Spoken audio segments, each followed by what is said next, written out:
नमस्कार दोस्तों, आपका स्वागत है आपके अपने YouTube चैनल बीपीएम नॉलेज में। आज हम लोग एसएससी के टॉप 50 क्वेश्चन करने वाले हैं, जो कि सभी एग्जामों के लिए बहुत ही महत्वपूर्ण रहने वाला है।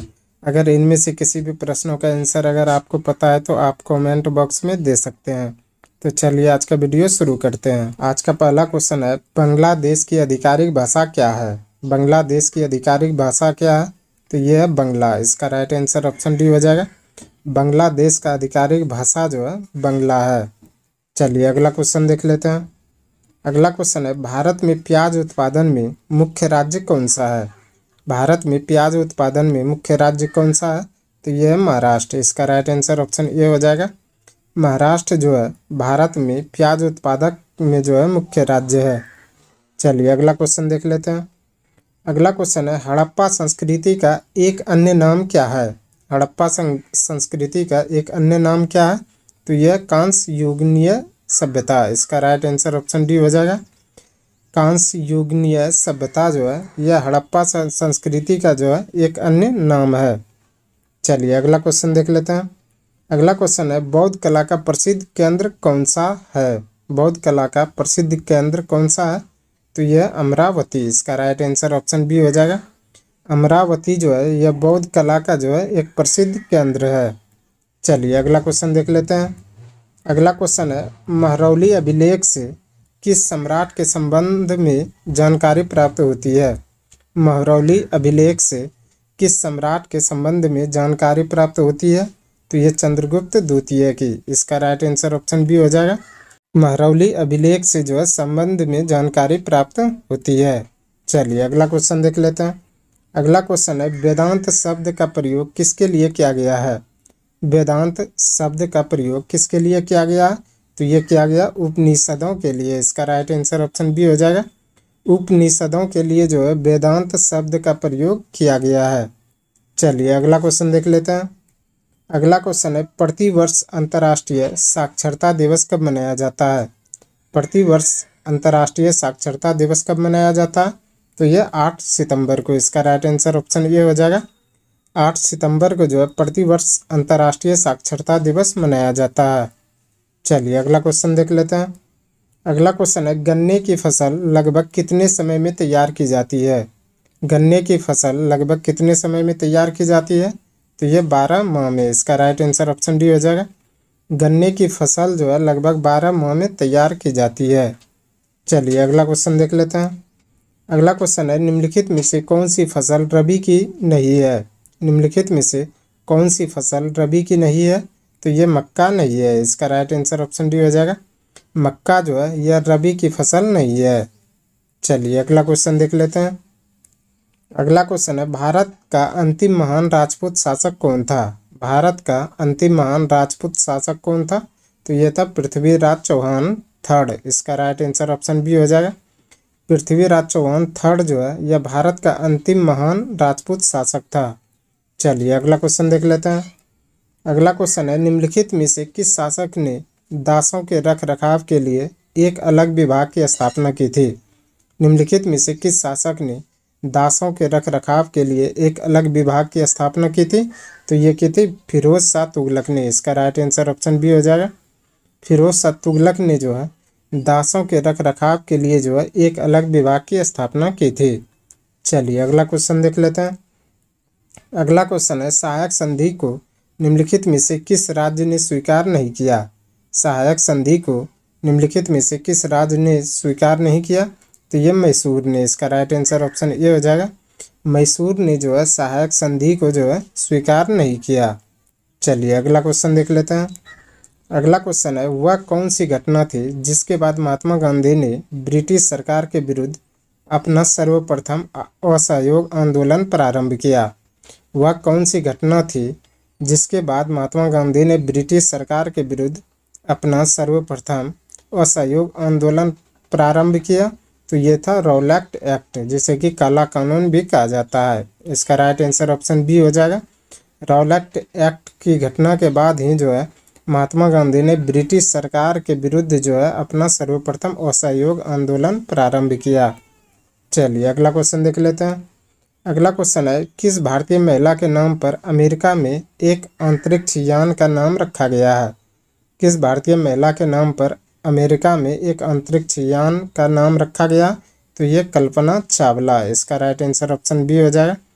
कल्पना चावला के नाम पर जो है अमेरिका में एक अंतरिक्ष यान का नाम रखा गया है।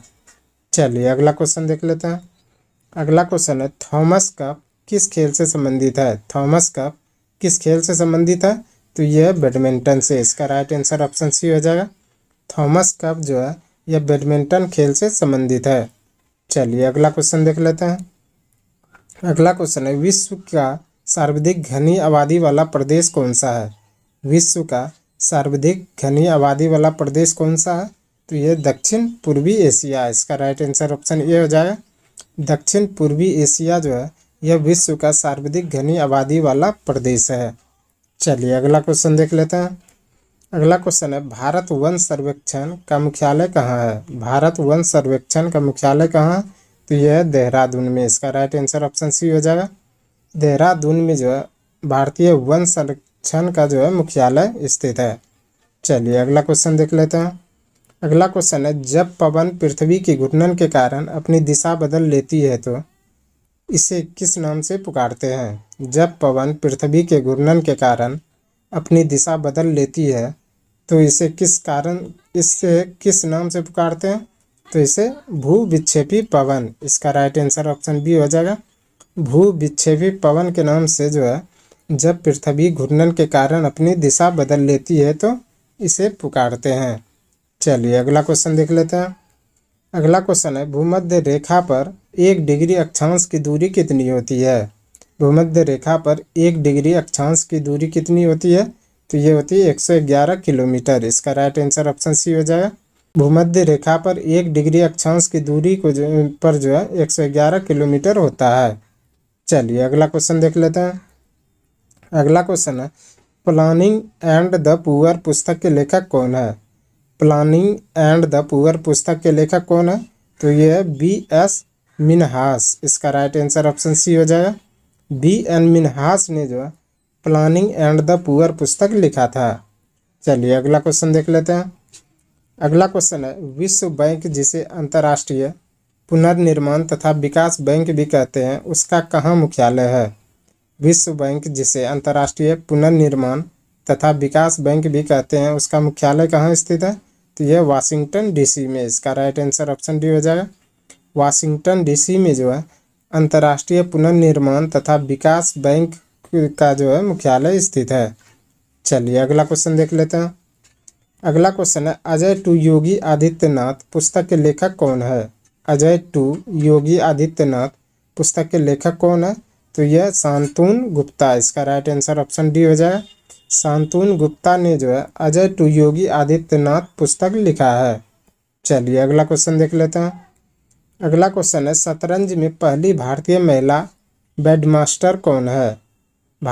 शतरंज में पहली भारतीय महिला ग्रैंडमास्टर कौन है? तो ये है S. विजयलक्ष्मी। इसका राइट आंसर ऑप्शन ए हो जाएगा। S. विजयलक्ष्मी जो है शतरंज में पहली भारतीय महिला ग्रैंड मास्टर है।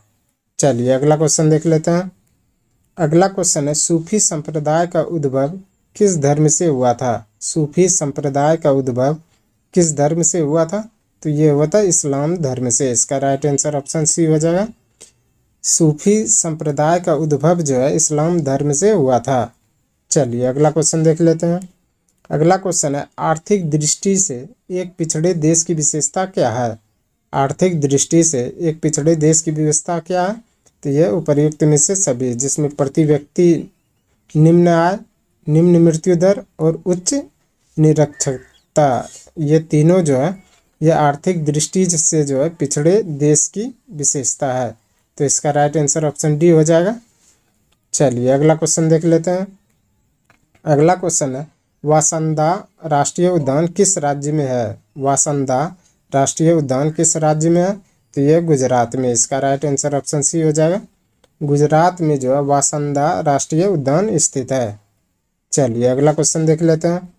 अगला क्वेश्चन है, किस देश का झंडा दोहरे त्रिभुज के रूप में है? किस देश का झंडा दोहरे त्रिभुज के रूप में है?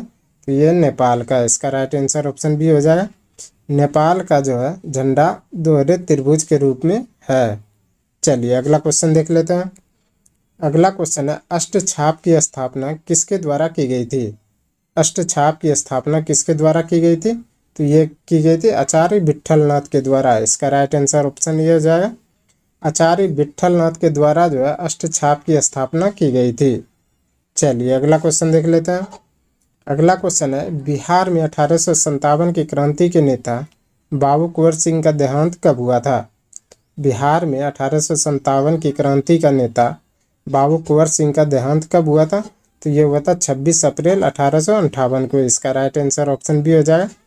26 अप्रैल 1858 को जो है बिहार में 1857 की क्रांति का नेता बाबू कुंवर सिंह का देहांत हुआ था। चलिए अगला क्वेश्चन देख लेते हैं। अगला क्वेश्चन है, बहावी आंदोलन का मुख्य केंद्र था। बहावी आंदोलन का मुख्य केंद्र कहाँ था? तो यह था पटना में। इसका राइट आंसर ऑप्शन बी हो जाएगा। पटना में जो है बहावी आंदोलन का मुख्य केंद्र था। चलिए अगला क्वेश्चन देख लेते हैं। अगला क्वेश्चन है, निम्नलिखित में से कौन कर्नाटक संगीत की त्रिमूर्ति में से एक है? निम्नलिखित में से कौन कर्नाटक संगीत की त्रिमूर्ति में से एक है? तो ये है त्यागराज। इसका राइट आंसर ऑप्शन सी हो जाएगा। त्यागराज जो है कर्नाटक संगीत की त्रिमूर्ति में से एक है। चलिए अगला क्वेश्चन देख लेते हैं। अगला क्वेश्चन है, बिहार राज्य के किस जिले का जनसंख्या घनत्व सबसे अधिक है? बिहार राज्य के किस जिले का जनसंख्या घनत्व सबसे अधिक है? तो यह शिवहर का। इसका राइट आंसर ऑप्शन बी हो जाएगा। बिहार में शिवहर जिले का जो है जनसंख्या घनत्व सबसे अधिक है। चलिए अगला क्वेश्चन देख लेते हैं। अगला क्वेश्चन है, यदि चंद्रमा पर बम विस्फोट हो तो उसकी आवाज़ पृथ्वी पर कितने समय बाद सुनाई देगी?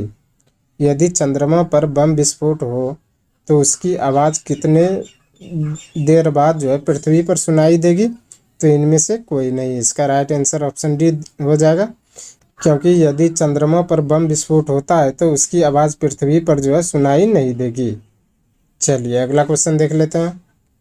अगला क्वेश्चन है, पीतल एक मिश्र धातु है जबकि वायु है एक क्या है? पीतल एक मिश्र धातु है जबकि वायु एक क्या है? तो यह मिश्रण। इसका राइट आंसर ऑप्शन बी हो जाएगा। पीतल मिश्र धातु है तो वायु जो है एक मिश्रण है। चलिए अगला क्वेश्चन देख लेते हैं। अगला क्वेश्चन है, इंसुलिन की कमी के कारण होने वाला रोग है। इंसुलिन की कमी के कारण होने वाला कौन सा रोग है? तो यह डायबिटीज। इसका राइट आंसर ऑप्शन बी हो जाएगा। इंसुलिन की कमी से जो है डायबिटीज रोग होता है। चलिए अगला क्वेश्चन देख लेते हैं।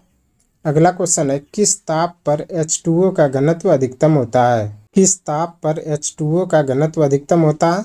तो ये 39.2 डिग्री फ़ारेनहाइट पर। इसका राइट आंसर ऑप्शन बी हो जाएगा। 39.2 डिग्री फ़ारेनहाइट पर जो है H2O का अधिकतम घनत्व होता है। चलिए अगला क्वेश्चन देख लेते हैं।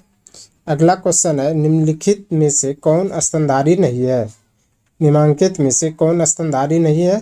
तो ये मगरमच्छ स्तनधारी नहीं है। इसका राइट आंसर ऑप्शन सी हो जाएगा। मगरमच्छ जो है यह स्तनधारी नहीं है। चलिए अगला क्वेश्चन देख लेते हैं। अगला क्वेश्चन है, निम्नलिखित विद्युत चुंबकीय तरंगों में से किसकी तरंग दैर्घ्य अधिकतम होती है? निम्नलिखित विद्युत चुंबकीय तरंगों में से किसकी तरंग दैर्घ्य अधिकतम होती है? तो ये होती है अवरक्त किरणों की। इसका राइट आंसर ऑप्शन डी हो जाएगा। अवरक्त किरणों की जो है विद्युत चुंबकीय तरंग जो है अधिकतम होती है। चलिए अगला क्वेश्चन देख लेते हैं। अगला क्वेश्चन है, आंसू गैस का रासायनिक नाम क्या है? आंसू गैस का रासायनिक नाम क्या है? तो यह क्लोरोएसिटोफिनोन। इसका राइट आंसर ऑप्शन ये हो जाएगा।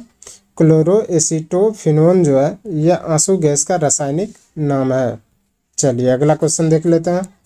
अगला क्वेश्चन है, यदि किसी लेंस का आधा भाग काले कागज से ढक दिया जाए तो उसके द्वारा उत्पन्न प्रतिबिंब क्या होगा?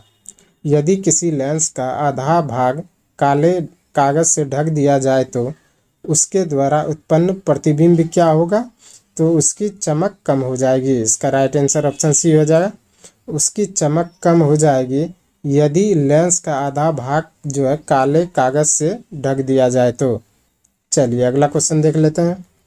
अगला क्वेश्चन है, निम्नलिखित में से किस सूचक के साथ बेकिंग सोडा का विलयन मिलाने पर हरा रंग प्राप्त होता है? निम्नलिखित में से किस सूचक के साथ बेकिंग सोडा का विलयन मिलाने पर हरा रंग प्राप्त होता है? तो ये होता है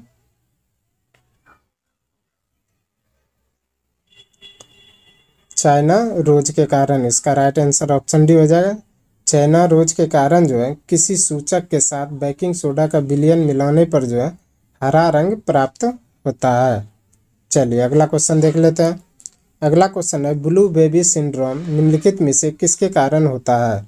ब्लू बेबी सिंड्रोम निम्नलिखित में से किसके कारण होता है? तो ये होता है मिथोग्लोबिन के कारण। इसका राइट आंसर ऑप्शन डी हो जाएगा। मिथोग्लोबिन के कारण जो है ब्लू बेबी सिंड्रोम जो है होता है। चलिए अगला क्वेश्चन देख लेते हैं। अगला क्वेश्चन है, साबुन को जल में घोलने पर जल के पृष्ठ तनाव पर क्या प्रभाव पड़ता है? साबुन को जल में घोलने पर जल के पृष्ठ तनाव पर क्या प्रभाव पड़ता है? तो यह घट जाता है। इसका राइट आंसर ऑप्शन बी हो जाएगा। साबुन के जल में घोलने पर जो है इसका पृष्ठ तनाव घट जाता है। चलिए अगला क्वेश्चन देख लेते हैं। अगला क्वेश्चन है, एक ट्रांसफार्मर मुख्यतः किसको बदलता है? एक ट्रांसफार्मर मुख्यतः किसको बदलता है? तो यह वोल्टेज को बदलता है। इसका राइट आंसर ऑप्शन सी हो जाएगा। एक ट्रांसफार्मर जो है मुख्यतः वोल्टेज को बदलता है। चलिए अगला क्वेश्चन देख लेते हैं। अगला क्वेश्चन है, प्राकृतिक रबड़ किसका बहुलक है? प्राकृतिक रबड़ किसका बहुलक है? तो यह आइसोप्रीन का। इसका राइट आंसर ऑप्शन सी हो जाए। आइसोप्रीन का जो है प्राकृतिक रबड़ जो है बहुलक है। चलिए अगला क्वेश्चन देख लेते हैं। अगला क्वेश्चन है, निम्नलिखित में से कौन सा एक साधारण अस्थायी उत्तक है? निम्नलिखित में से कौन सा एक साधारण अस्थायी उत्तक है? तो यह मृदुतक। इसका राइट आंसर ऑप्शन ए हो जाएगा। मृदुतक जो है यह एक साधारण अस्थायी उत्तक है। चलिए अगला क्वेश्चन देख लेते हैं। अगला क्वेश्चन है, उच्च स्तर भाषा के स्रोत कूट को पंक्ति दर पंक्ति मशीन कूट में बदलने वाला अनुवादक प्रोग्राम को क्या कहते हैं? उच्च स्तर भाषा के स्रोत को पंक्ति दर पंक्ति मशीन कूट में बदलने वाले अनुवादक प्रोग्राम को क्या कहते हैं? तो ये कहते हैं कंपाइलर। इसका राइट आंसर ऑप्शन भी हो जाएगा। कंपाइलर द्वारा जो है उच्च स्तर भाषा के स्रोत को जो है पंक्ति दर पंक्ति मशीन के कूट में जो है बदलने वाले अनुवादक प्रोग्राम को कहते हैं। चलिए अगला क्वेश्चन देख लेते हैं। अगला क्वेश्चन है, यदि लाल फूल को हरे शीशे में देखें तो यह कैसा दिखाई देता है? यदि लाल फूल को हरे शीशे में देखें तो यह कैसा दिखता है? तो यह दिखता है काला। इसका राइट आंसर ऑप्शन बी हो जाएगा। यदि लाल फूल को जो है हरे शीशे में देखने पर जो है यह काला दिखाई देता है। चलिए अगला क्वेश्चन देख लेते हैं। अगला क्वेश्चन है, माइकलसन मोरले प्रयोग आधार किस सिद्धांत द्वारा बना होता है?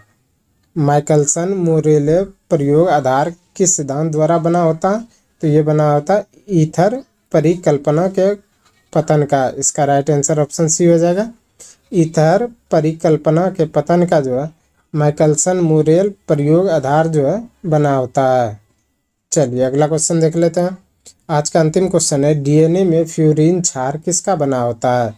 डीएनए में फ्यूरिन क्षार किसका बना होता है? तो ये बना होता है एडिनिन व ग्वानिन का। इसका राइट आंसर ऑप्शन बी हो जाएगा।